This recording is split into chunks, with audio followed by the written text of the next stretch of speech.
Lupus को हम medical भाषा में सिस्टमिक ल्यूपस इरिथेमेटोसिस के नाम से जानते हैं, या फिर शॉर्ट में अगर बोले तो SLE के नाम से जानते हैं। ल्यूपस की अगर मैं बात करूं तो ल्यूपस एक ऑटो इम्यून डिजीज़ है। तो ऑटो इम्यून डिजीज़ वो बीमारियां होती हैं जिनमें जो इंसान की रोग प्रतिरोधक क्षमता होती है वो अपने अंदर के जो बॉडी के टिश्यू होते हैं उनको ही अपना दुश्मन मान लेती है, और जब वो उनको अपना दुश्मन मान लेती है तो वो उनके खिलाफ एंटीबॉडी बनाने लगती है, उनको डैमेज करने लगती है, क्योंकि वो उसको एक दुश्मन मान रही होती है। और बॉडी की रोग प्रतिरोधक क्षमता का काम यही है कि कोई भी ऐसी चीज़ जो उसको दुश्मन लगे वो उसको डिस्ट्रॉय करने की कोशिश करती है। तो SLE के अंदर क्या होता है कि कुछ ना कुछ कारणों की वजह से जो हमारी रोग प्रतिरोधक क्षमता होती है वो पहचानने में गड़बड़ कर देती है कि कौन सा टिश्यू जो है वो हमारा बाहरी है या हमारे शरीर का दुश्मन है, और कौन सा हमारा बॉडी का टिश्यू खुद का है। और वो ऐसा होने के कारण फिर वो अपने ही टिश्यू को डैमेज करने लग जाती है, एंटीबॉडी बनाने लग जाती है, उनके खिलाफ काम करने लगती है, तो जिससे कि मल्टीपल जगहों पे वो डैमेज स्टार्ट हो जाता है। और इसीलिए इसको सिस्टमिक ल्यूपस इरिथेमेटोसिस बोलते हैं, क्योंकि ये केवल एक किसी ऑर्गन की बीमारी ना होकर पूरे शरीर की बीमारी होती है और विभिन्न विभिन्न अंगों पे अलग अलग तरीके से प्रकट करती है। और हाँ, अगर मैं बात करूं जानलेवा की, तो यदि हम इसका सही से इलाज ना कराएं और डिजीज़ बहुत लंबी, बहुत ज़्यादा बढ़ जाए, एंटीबॉडीज़ बहुत ज़्यादा बन जाएं, तो जान हानि भी हो सकती है इससे। ल्यूपस, जैसा कि बताया कि ये एक सिस्टमिक डिजीज़ है, तो ये विभिन्न विभिन्न जगहों पे बॉडी को अफेक्ट करती है। तो ल्यूपस के अंदर जो सबसे ज़्यादा कॉमन सिम्टम मिल सकते हैं वो है हल्का हल्का बुखार रहना, शरीर में हरारत सी रहना, वीकनेस सी रहना शरीर के अंदर, और वेट लॉस होना, भूख ना लगना। ये सब कुछ ऐसी सिम्टम्स हैं जो कि आपको बहुत सारी बीमारियों में मिल सकते हैं। तो बहुत ही वेग प्रेजेंटेशन भी हो सकता है ल्यूपस का।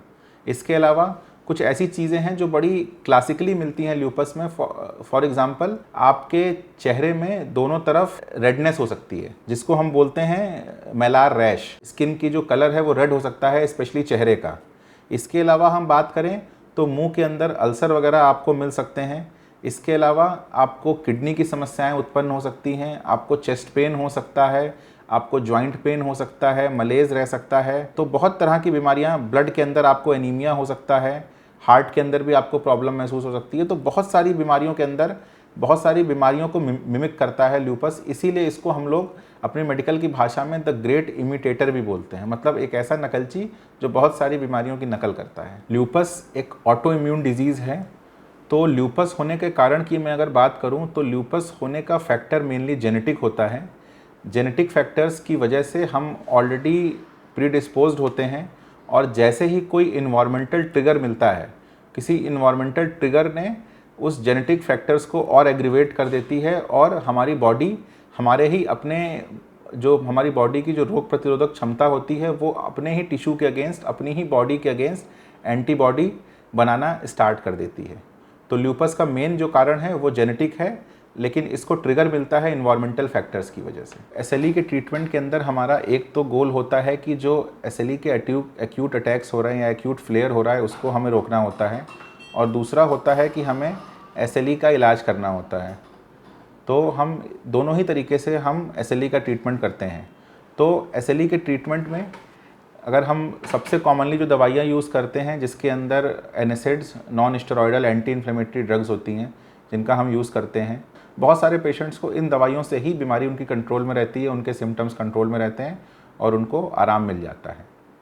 और अगर ड्रग की बात करूं तो कुछ एंटी मलेरियल ड्रग हैं जिसमें कि हाइड्रोक्सीक्लोरोक्विन वगैरह है। इसका भी इस्तेमाल हम सिस्टमिक ल्यूपस इरिथेमेटोसिस के ट्रीटमेंट में, SLE के ट्रीटमेंट में करते हैं।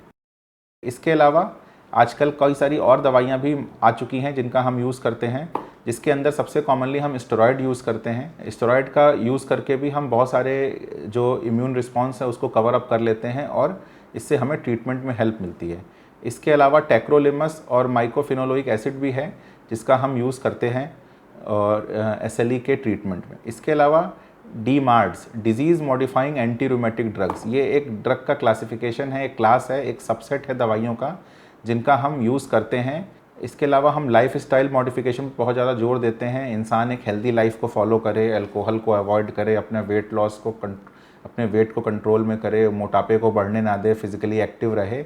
तो बहुत सारे हम एसएलई के सिम्टम को ऐसे ही कंट्रोल कर लेते हैं। और कई बार ऐसा भी होता है कि एसएलई के अंदर अगर बहुत ही हल्का सिम्टम रहता है या बहुत ही कम कुल रहता है तो केवल हम लाइफस्टाइल मॉडिफिकेशन करके, खान पान को सही करके, इन चीज़ों को ठीक करके ही हम बीमारियों से, एसएलई से बहुत हद तक कंट्रोल में कर लेते हैं। और हमें कई बार किसी दवाई की ज़रूरत नहीं पड़ती है एसएलई के इलाज के लिए, केवल एक्सरसाइजेस से और इन सब चीज़ों से ही हमारा सारा मैनेजमेंट हो जाता है।